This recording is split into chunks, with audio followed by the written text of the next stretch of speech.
Hello, I want to welcome you to the power of our story, and we are a place of safety and connection for those who protect us. We do this through sharing stories in a healing and judgment-free zone. So today we welcome Krisanthe Vlahos. She is the creator of the CALLOUT Podcast, which connects veterans to the power utility industry.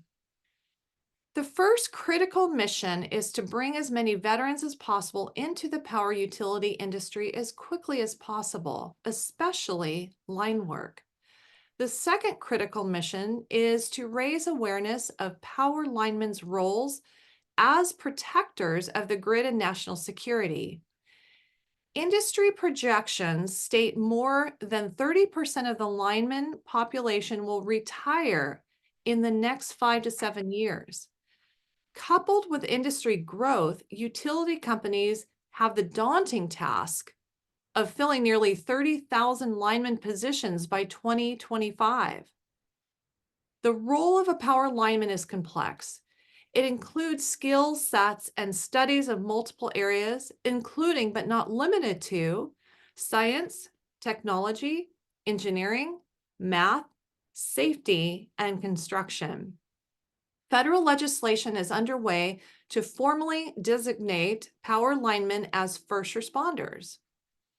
In the meantime, many states have produced license plates to honor and recognize power linemen for their commitment and sacrifice. And like we've talked about before, Krisanthe, so many of us in this community advocate for our active duty and veterans in the transition process. And we never talk about this arena. And yet there's this huge opening for veterans, for active duty to transition into this arena. And there's so much alignment, huge need. And it sounds like great pay too. So Krisanthe, welcome. I'm so happy to have you here today. Thank you. I'm thrilled and it's an honor to be invited. Appreciate it, Sarah. Wonderful. So please tell us a little bit about yourself, how you got into this, and then share about this whole arena. I, like many transitioning veterans who eventually find their way into power utility, stumbled into it. It was just by accident. I was in the safety training and PPE manufacturing distribution area of the industry, and then learned more and more about power utility and then linemen specifically, and I was just hooked. It was where I wanted to focus. I was business development for companies nationally, and because of the exposure to the industry from the field all the way through the C-suite, I became more and more aware of truly the critical needs of the industry, and then especially for the linemen. And as I delved further and further into it, started to realize as a country, the general population is unaware what power linemen, what they really do. And it's up to us to educate and get the word out. We can't fault the general public for not knowing without finding those conduits, without finding those avenues that really speak to and engage and create interest so that the general public, but especially our veterans, know about the opportunities, the career opportunities. And our most critical need right now is for power linemen. But that's not to say there aren't other areas within power utility that are just as interesting and just as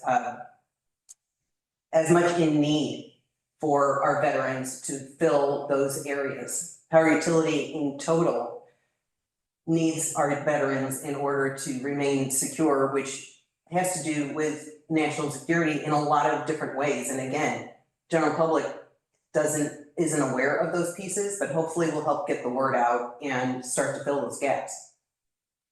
Okay, thank you so much for that. And you had mentioned too before, there's just such a similar culture in the lineman arena and, like active duty. Can you describe that a little bit?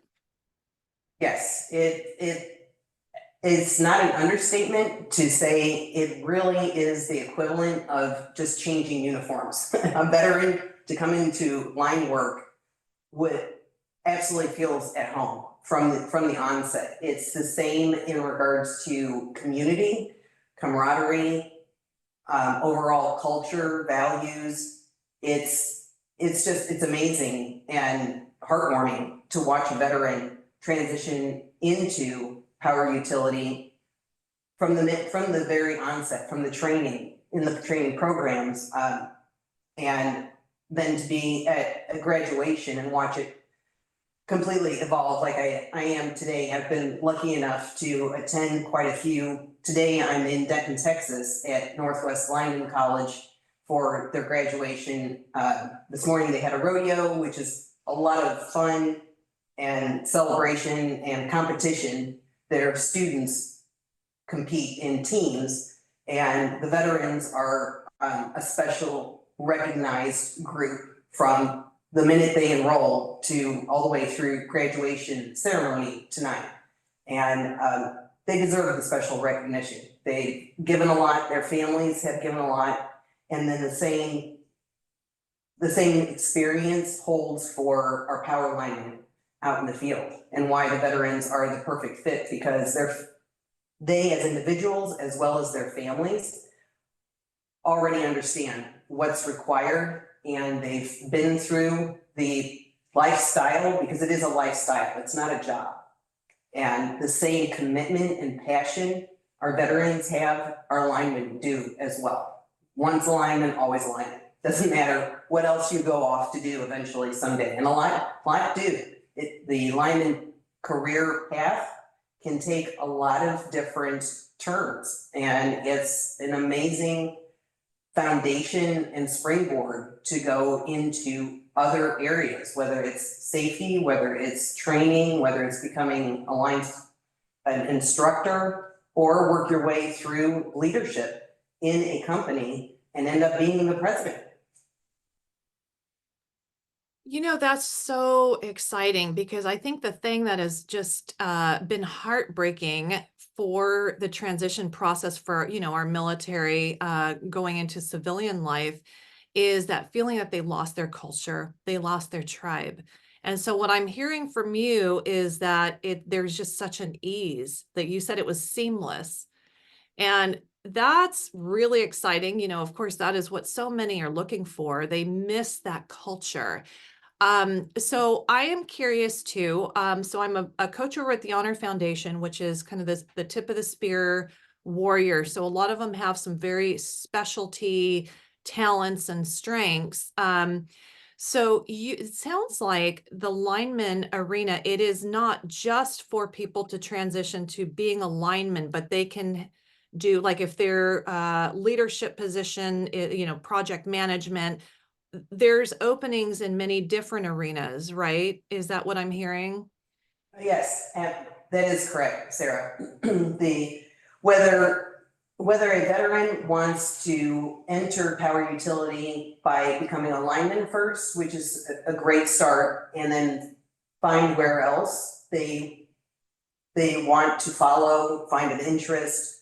There's other areas within power utility that they can transition directly into as well, whether it is cybersecurity, whether it is substation management, whether it's fleet management, dispatch, HR.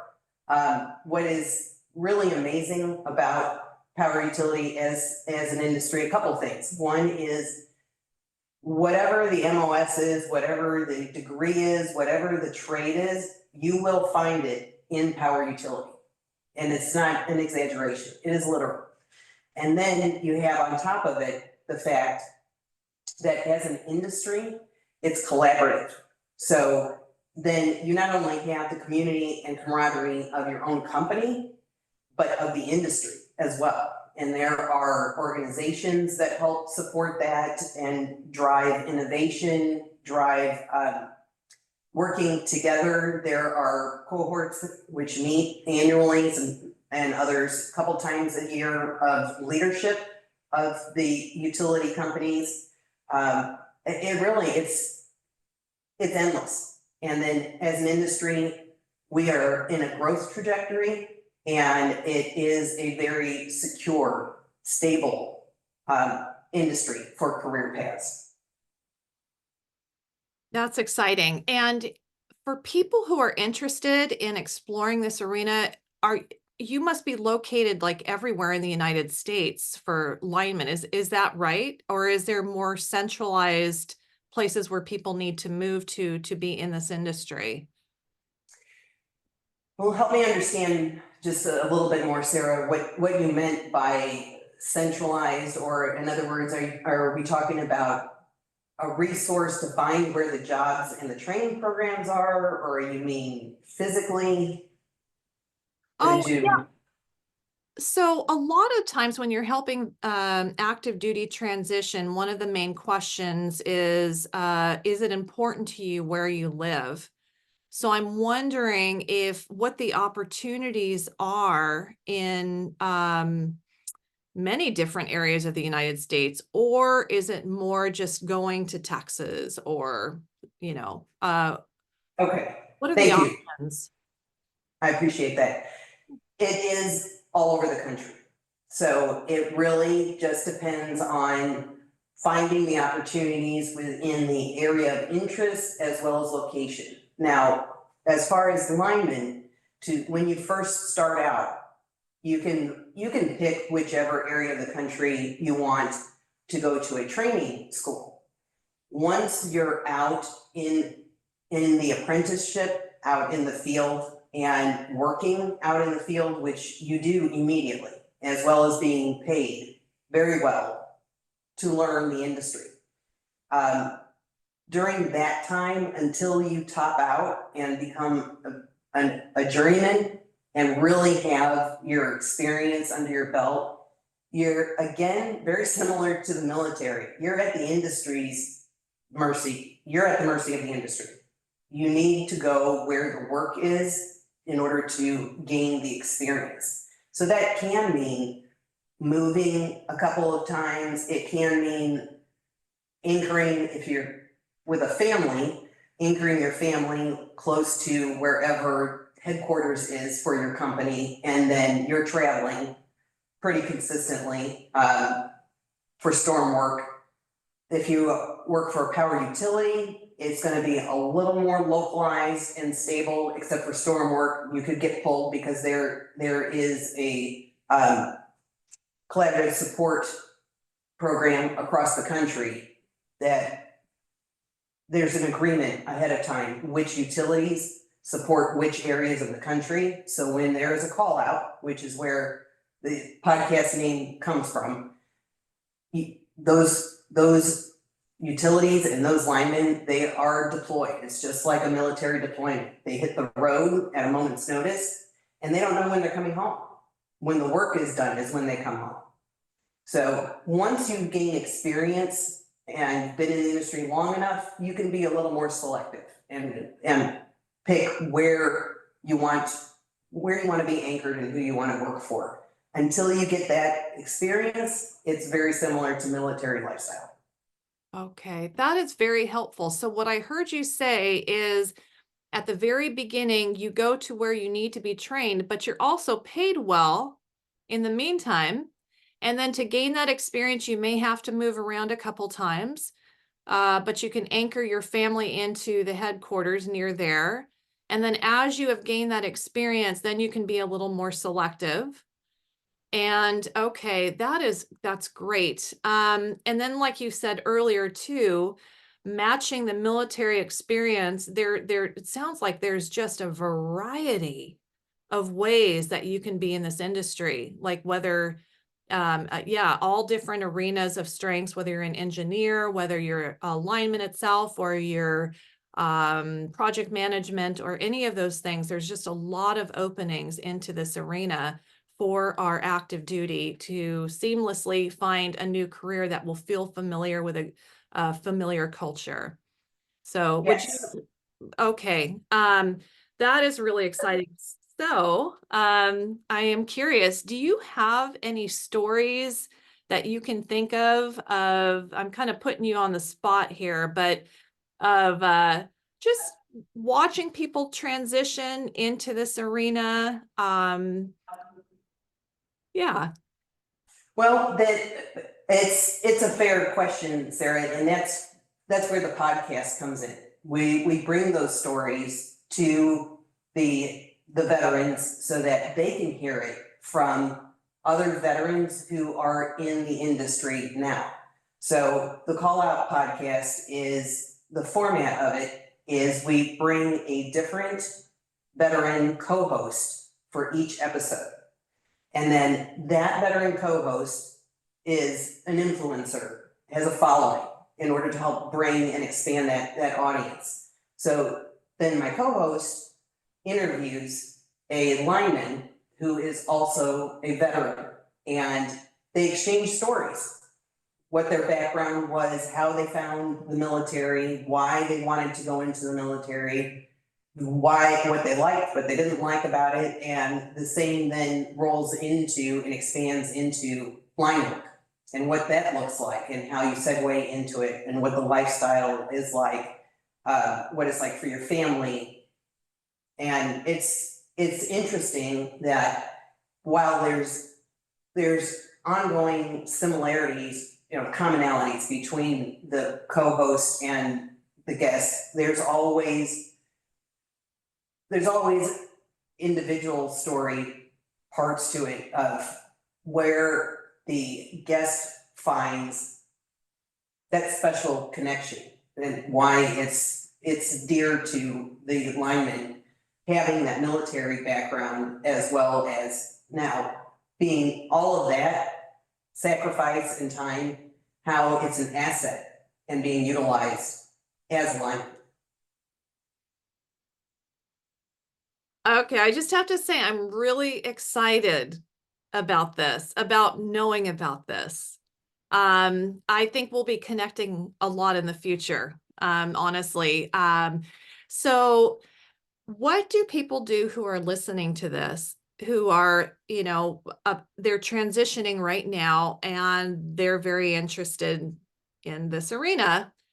Who should they contact? What should they do?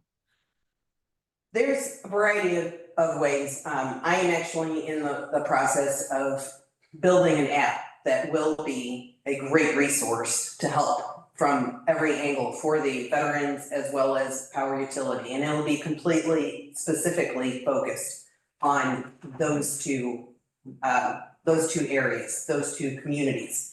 But in the meantime, you're more than welcome to contact me directly on LinkedIn. I am blessed enough to have a network nationally of a lot of really great folks who are in utility, from the training programs to the contractors to the utility companies. And I'm happy to connect them. And there is absolutely nothing more than I want to help. There's no fee, there's no process, there's nothing.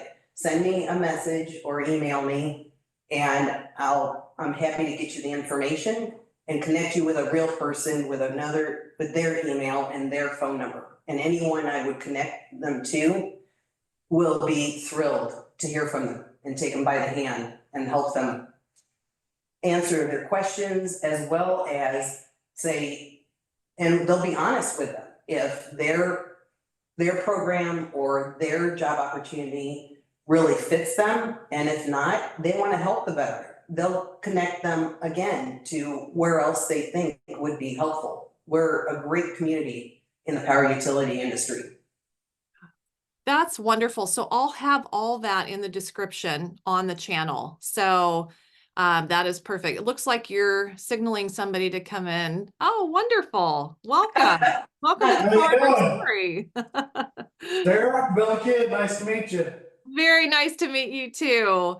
Yes, well, listen, tell us a little bit about yourself.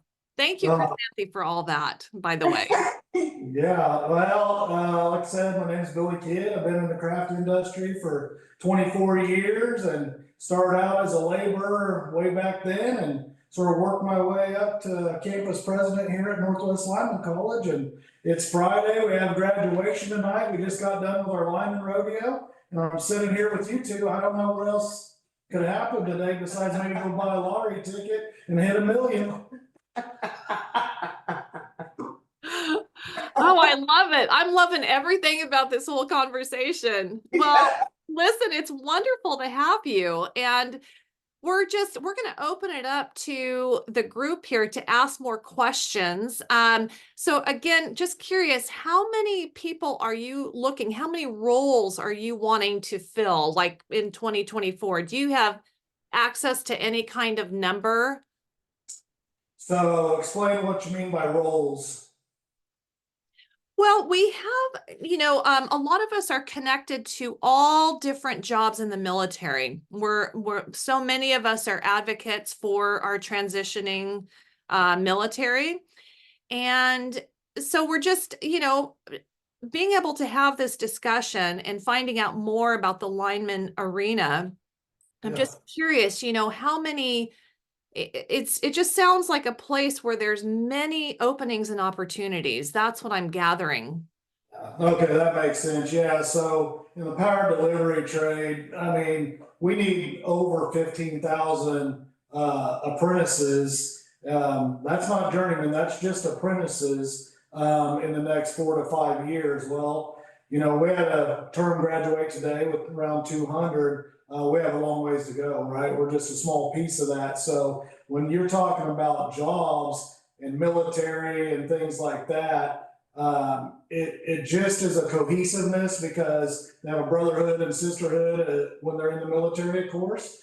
And when they leave, they sort of miss that, right? And it's like, how do I find that? A lot of times we're adrenaline junkies and, we like high action and working with our hands and stuff like that. So when you come to Northwest Lineman College, of course we have career fairs and power delivery organizations that come and hire these students. And, like today, there's organizations here and they're hiring 8 to 9 students at a time. And so when you're talking about jobs across the United States, there's hundreds of thousands, and the line trade has changed so much over the years because it's not all just about climbing a pole and working on transformers and running conductors and things like that. There's drones, there's surveying, there's the tree trimmers, right? Me and Chris have talked about this quite a bit too, is you think about all the live action shots out there during tornadoes and hurricanes and blizzards. What about the pre-maintenance that goes into that so we don't have to put our line workers in harm's way, right? The tree trimmers, they don't get the credit that's deserved. Those are the jobs that you can go out there and start as a tree trimmer, get an apprenticeship program, and then you can go to be a journeyman lineman up to, of course, a president of a college or operating unit, and even a CEO of a company. So sort of something I'm proud of is being a testimony of it's not where you start, which may be a laborer, or a groundman, or a tree trimmer. It's where you finish, right?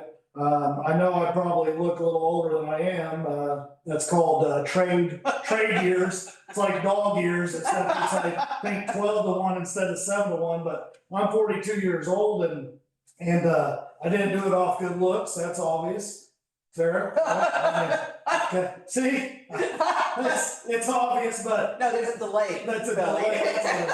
But no, it comes back with hard work, networking, getting certifications. And just being part of that brotherhood and network. It's a very big trade, but it's very small in a lot of unique ways.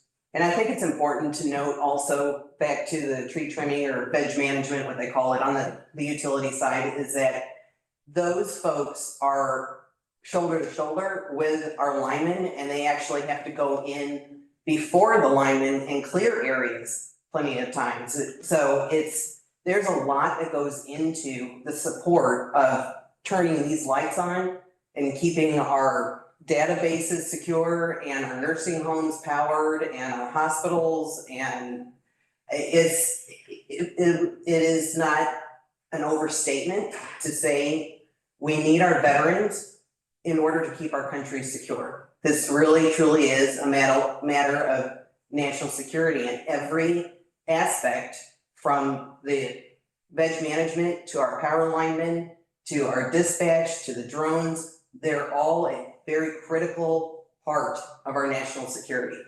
Yeah, and you know, we're considered a critical infrastructure in the United States. So back when COVID hit, not to go back in those times, but we were able to stay open because without power linemen and pre-apprentices and apprenticeship programs like we provide here at Northwest Lineman College, the grid is in bad shape. So there's no one out there to go do maintenance and put up new and repair old. You guys are talking about the tree trimmers and stuff like that. I got 2 stories about jobs.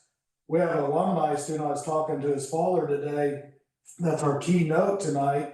And he's the CEO of one of the co-ops here in the United States. And his son went out to be a tree trimmer. And I'm not talking in a bucket truck or climbing. He was doing helicopter work in Alaska. So he's hanging from a helicopter trimming trees. So when you think of a tree trimmer, it's not like what you drive down the road and you envision. And the second one, my director of education that works with me here at the Texas campus, he started as a mechanic in the fleet department of a contractor, and he was working on their trucks as they brought them in and stuff, things like that. And next thing you know, he's working for the contractor doing line work, getting an apprenticeship, and then went and worked for a utility, and now is a director of education here at Northwest Lineman College in Texas. So opportunities are endless, and I got to tell you, the veterans, the military students that we get, we're getting more. This term we had over 25%, and they're a great leader on this campus, and they bring a maturity that helps us leaders out, right? Because they can manage a lot of the things that happen at a campus or at a college, which we've all sort of been a part of. They can handle them situations before they get to my office, which is appreciated by me. I bet there's so many wonderful strengths about, people trained in the military and then moving on.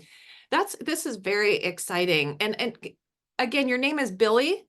Yeah. Billy. Okay.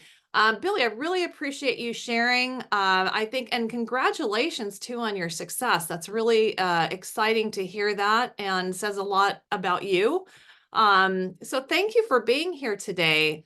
I'd like to open it up to everyone to ask questions, or if you have any comments.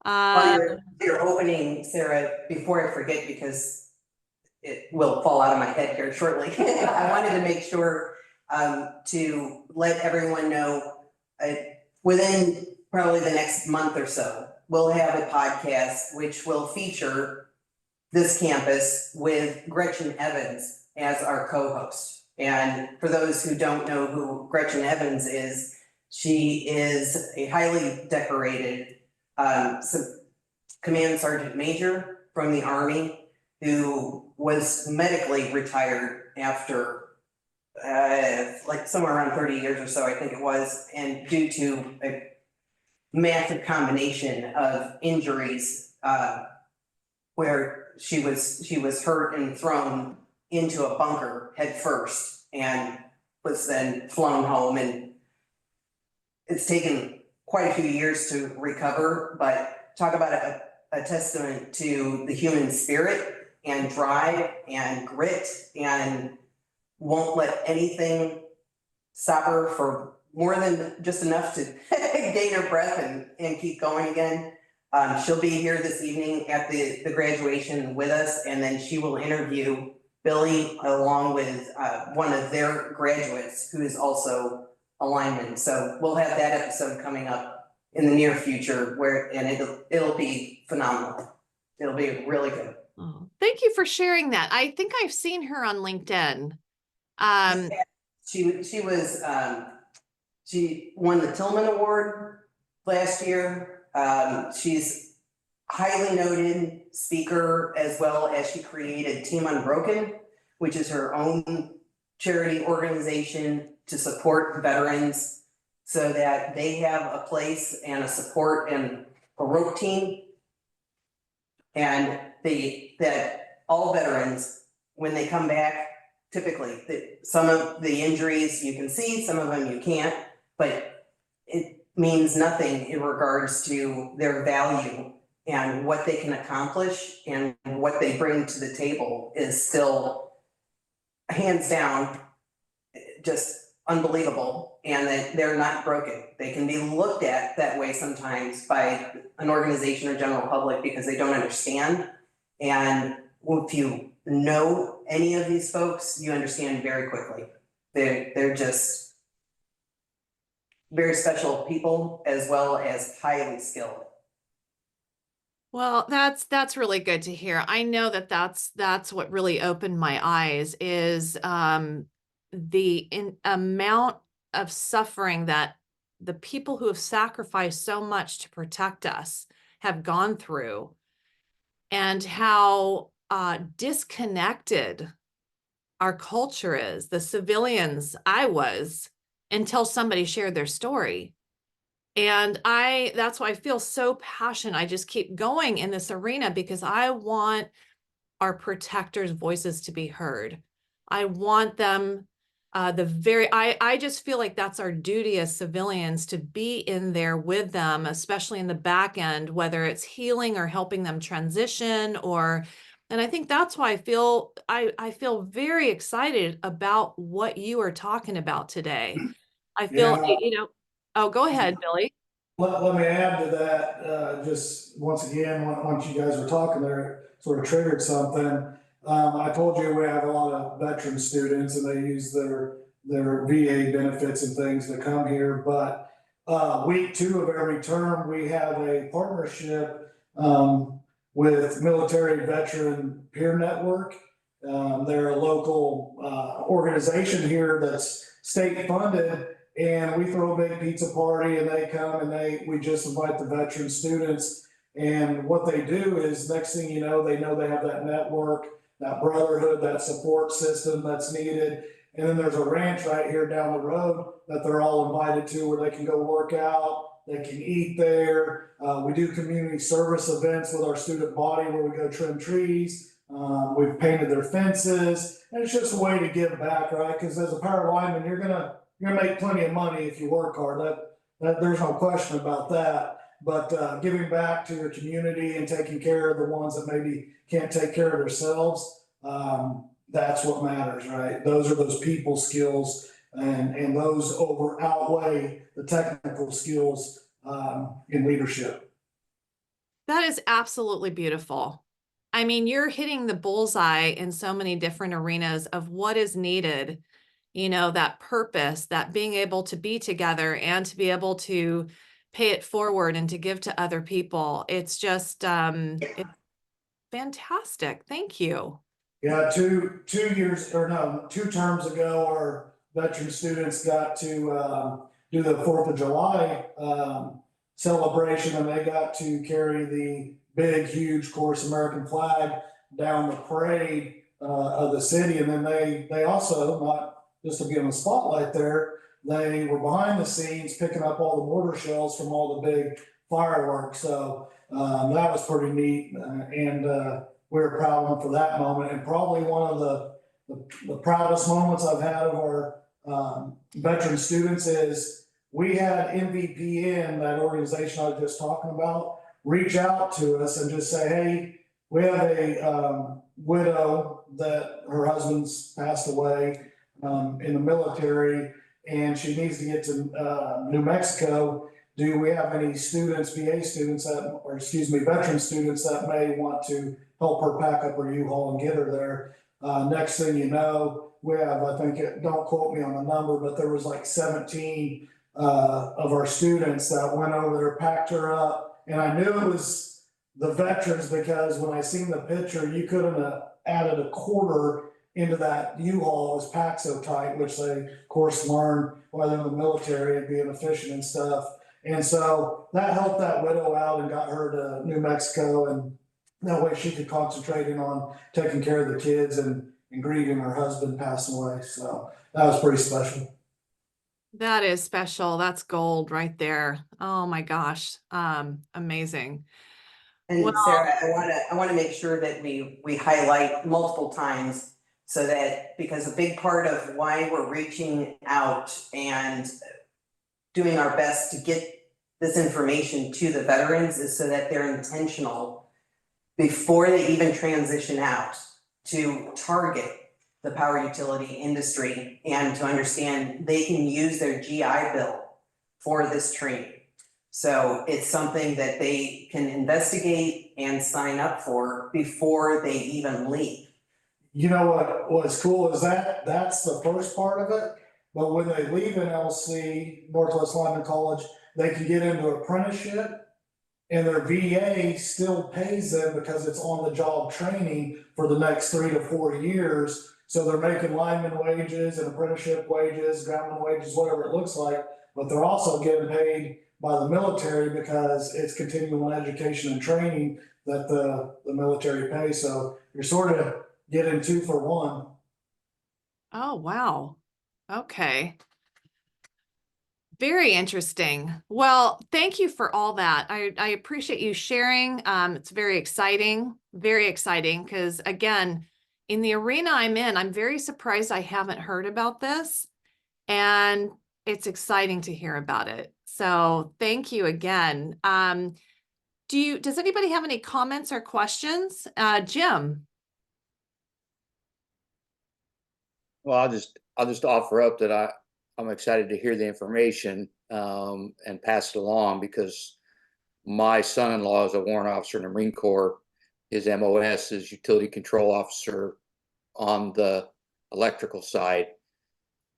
And so he's got a lot of people that work for him, you know, that he's a career guy, but that aren't career people that will transition out, that will have some background in electricity already, that would certainly be potential candidates for a program like this. Yeah, Jim, I appreciate that. And I'm not sure where you and Sarah are, but it looks warm and it's cold here, so you guys got me jealous. But you're right. That's a sunset picture from my balcony in downtown San Diego. And this is in La Jolla. Okay. Well, Jim, to go on what you said, the theory's there, the electrical theory, right? That's part of it. So like you said, them coming out and understanding that theory of electricity, it gives them a leg up. Plus, being a veteran gives them a leg up because they have the leadership skills and things like that, just as if someone drives a big vehicle in the military and maybe they have their CDL. That's a great transition into the line trade, because you're going to drive big trucks most of the time, not all the time, and you're probably going to need a CDL to be employable. So it all ties together. Billy, do they need electrical background though, coming out of the military to be successful? No, guys, and just talking in general, the military students, of course, they have a background that ties to this because they're sort of used to the kind of manual labor, taking somewhat of orders, being structured, attention to detail. But we have students that come off the streets that have never put on a pair of work boots, and then the next thing you know, they're graduating today at the top of their class. So that's what we do. That's the professionalism we have, and we transform people into pre-apprentices and first choice groundmen. Yeah, I didn't want to mean that they needed it for that background. I just think that those people have that background, and so it would be sort of something they've already got some skills or knowledge of that would, as you said, Billy, give them, a little bit of a head start on some of the discussion potentially or whatever. Well, absolutely, Jim. And you're talking electrical side. We have students that come in and they think, hey, I worked at McDonald's or fast food. Nothing ties to this. And they sort of beat themselves up a little bit. And I go in there and said, attention to detail, right? Orders, you needed to know what needed to be on that hamburger. Customer service, I guarantee I've been at McDonald's or wherever it is and went through that driveway, and I probably haven't been the nicest customer, but you talked me down. And so all that goes to customer service. You're on the right of way, you're in someone's backyard, muddying up the alley or the right of way or whatever it is, or or they have to be home so you can do the work, you need to be able to talk to people too, so everybody has a part in it. And Jim, I just wanted to make sure that all of the audience, I know you know, but that all of the audience understands coming out of the military, whatever your MOS is, if you have interest in power utility, you'll find a home. You don't have to have the background coming out of the military. So I hope that clarification just helps folks. Yeah. That's what I understood too, just from your sharing, that they don't have to have that background, but that you very much welcome veterans. And that's exciting. Okay, Leo. Thanks, Jim. Hey, folks, thank you for what you do. I live in Canada. I live across from Detroit, Michigan. And this past summer, we had twin tornadoes go through my city. Twin. And there was like a 3-mile space in between that was kind of like a safe zone. I live in that safe zone. But it was like 2 freight trains were going through my house. And outside of that safe zone, everything was wrecked. Trees are down, buildings, everything was down. Power, everything was finished. The frequency of storms is not going to go away. It's going to increase. Ice storms, floods, hurricane, all that's going to keep going on and on. That's a major selling point for what you folks are trying to do. And I'm not trying to, I write stuff down because I'm a 4-decade drunk and I don't remember stuff. So I had to write some points down. So apologies if I go to the paper. It's not like I had anything rehearsed for you. Forest fires are real too. They're coming up from Canada. Our stuff is blowing down into the States. So that's also a reality. I think line workers and force, those are emergency officers, which are going to be needed for a long time in the future. I don't think it's going to get any better. And my minor was in political science. And lighting up a politician is a pretty good thing to do when you want your stuff to do. I'm sure Biden's office has somebody who deals with this, I'm sure. So make a list of about 20 horrific events that have happened in the last 20 years, the frequency of it, the fact that it's going to go up, and reach out to one of those politicians and say, hey, can we get some guidance? Can we get some momentum behind what we're trying to do? Because you're doing a very good thing. And I'm not a politician, I'm going to stay out of it. But one of your parties wants to drill, and that's going to be global warming like you wouldn't believe. So respectfully, thanks for letting me share.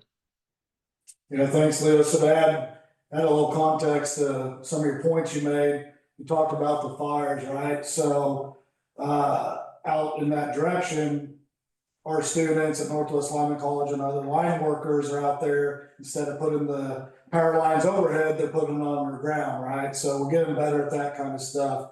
The tornadoes that you were talking about, just today, this morning, when I opened up our rodeo, and I was talking to parents, friends, and family, I told them, just like the military do, I said, think about this. I said, as everybody else is running away from the hurricanes, the blizzards, the tornadoes, the floods, the mudslides, all those things, these gentlemen and lady, because we had one female lady, are going to be running towards that. And it's perfect prime season.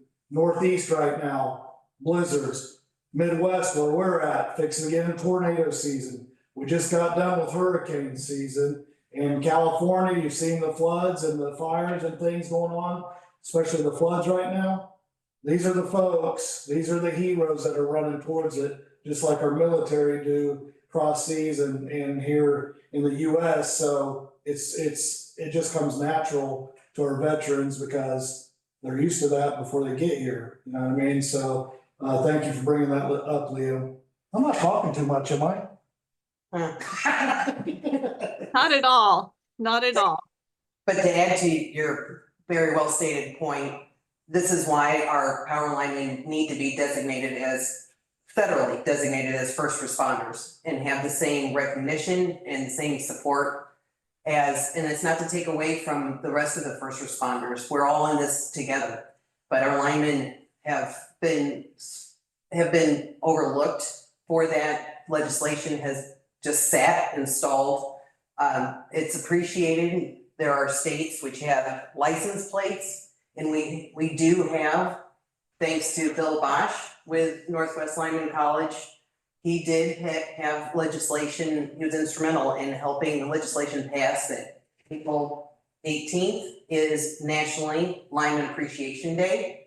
And that's a very special event, as well as recognition, but we really need to help and push that our linemen are federally designated as first responders. They deserve it.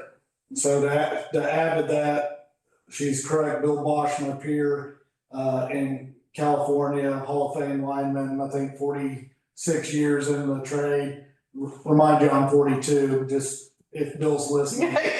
But with that being said, he's actually working with legislators and different things now to have power linemen be recognized as first responders, like EMS, firefighters, police, and stuff like that. So I can tell you, as being a crafts worker, so much respect for firefighters, our police, our military, our EMS, Absolutely. everything. But I can tell you, when you show up on site on an incident or emergency and they're blocking off, evacuating, doing things, they're sure glad to see us get there and start working on stuff. Well, and Power Lineman magazine did a fabulous article quite a few years ago in regards to our linemen's role during 9/11.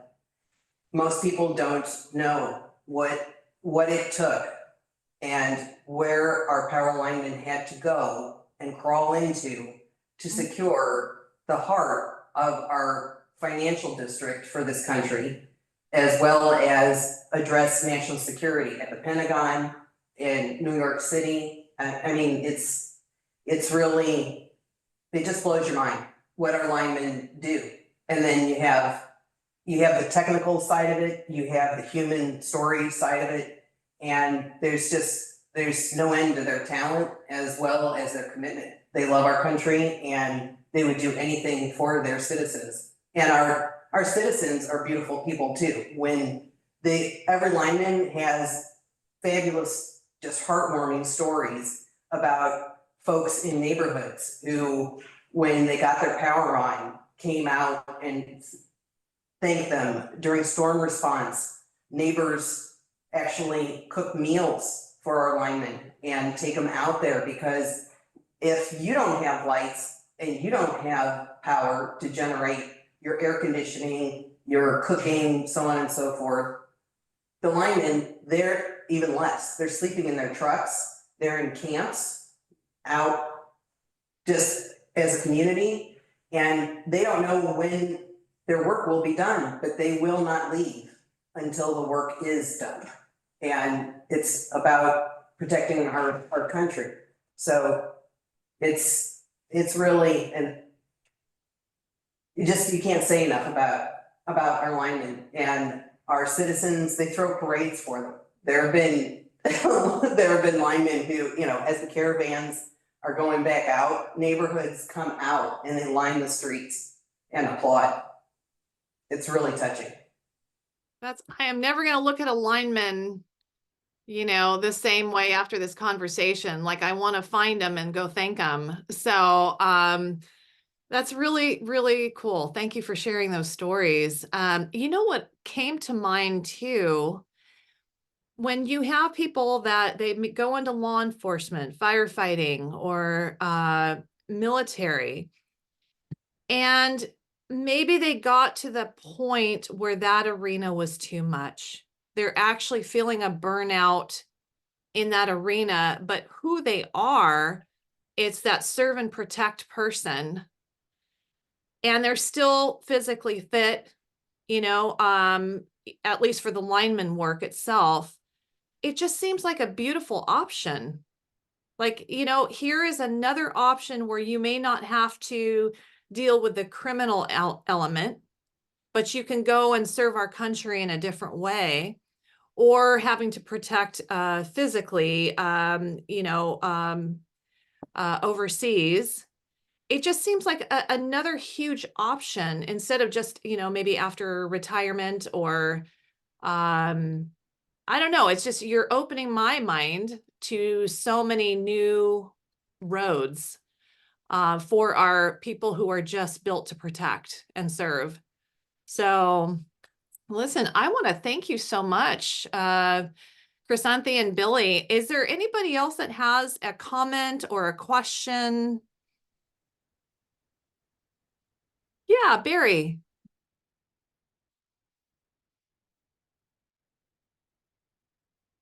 Oh, you're muted. You're muted. Yeah, I was just saying that, I'm pretty far removed from your world here in Sydney, Australia. But the thing that really impacted on me is that I've never seen an organization that words your territory in military terminology. Normally you have elite organizations training people to get into high corporate jobs. But you guys have got a way of actually bringing it right down to the skill sets, the mission, and you've got the things of belonging in tribe and purpose and meaning. And I mean, it's brilliant. The sell point is that when you leave war or you leave the military, you've got another war on another front, and it's embedded in tribe and the strong sense of service. So it's not just a job. It's literally reclaiming who you were. And I think you guys are doing an amazing job. I wish we had something like this here in Australia, because so often it's about just a job, and often the job is so well below the skill sets of folk who've learned to command and manage highly complex organizations. So just to say, really well done, and I think what you're doing is absolutely extraordinary. So thank you. Yeah, thank you, Barry. And we have alumni over there, and they're working for corporations like Quanta Services over there doing the same thing. So it's a wide net. Yes. Yeah. And thank you very much for the support and the kind words, Barry. We're lucky to be a part of this industry in the first place. And we're here to serve our veterans as well as our industry. And we hope to bring as many as possible, as quickly as we can into the industry. And I want to emphasize as well, all levels of military are needed in power utility for the same reasons which they excel in the military. You've got special operators who are highly skilled, who have a place in power utility and in leadership. And if anyone interested in power utility, they'll find a home, and we have the resources to connect them. So when you're selling this option to people, do you embed it in the language that you've just used today?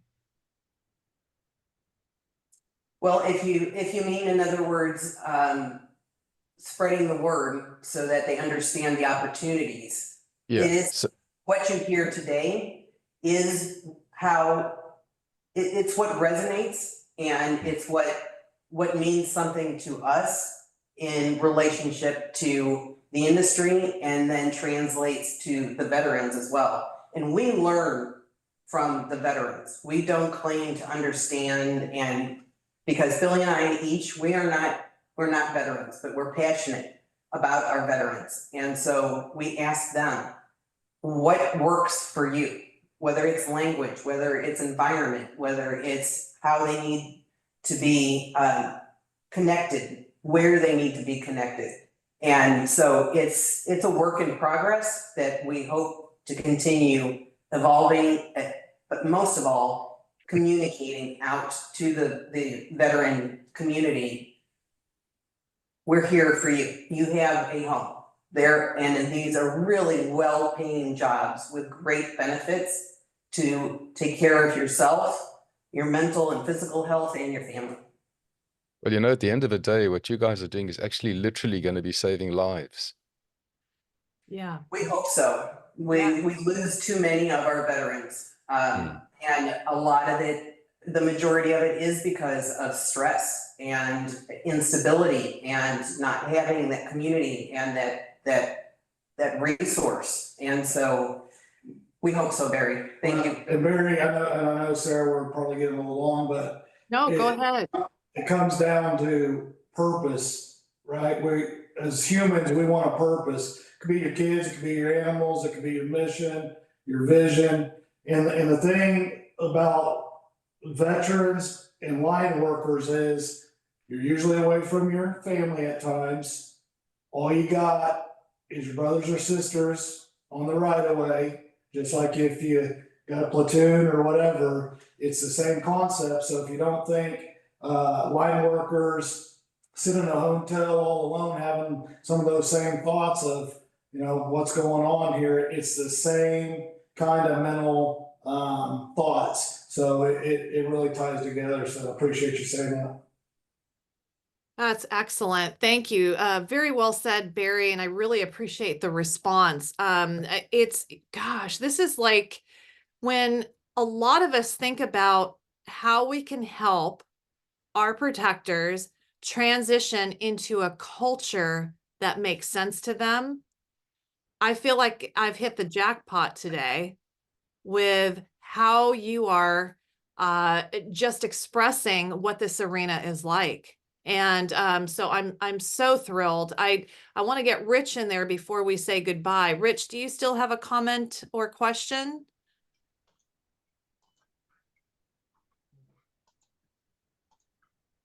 There, there you are. Oh, well, you may just have to do audio. Oh, yeah, it's not working. It just keeps sliding. I just want to, first of all, I'm glad I sat in on your presentation, and I just want to let you know it's a great thing that you're doing. That's really a great thing that you're doing. Thank you. Thank you, Rich. As the name of the podcast says, the call out, we're literally, it's all hands on deck. We need everybody. We need everyone's help and everyone's support to get the word out so our veterans know about it. Yeah, excellent. And we will have your information in the description on this YouTube talk. And you can connect with Krisanthe Vlahos on LinkedIn. And anything else you want in that description, or what do you want to leave us with today, Billy and Krisanthe? Well, I'm definitely going to leave her with the last word, but I got to tell you just one thing that's sort of cool this morning on our rodeo, how we started, was one of our students that's graduating today did the electric guitar national anthem as our veteran students climbed up the pole with their gaffs with the American flag and our Northwest Lineman flag while you had 1,000 people watching. That's pretty cool. Thank you for what you guys do. Thank you for inviting me here today. And if you guys need anything from me, just holler. I'm easy to find. Fantastic. Well, what an absolute pleasure. Thank you so much to the both of you for coming on and for all of your comments too. It's just a pleasure and an honor. So thank you so much. No, thank you. The honor is all ours. Anything we can do to help, please do not hesitate to contact me. I can connect folks across the country. Wonderful. Thank you.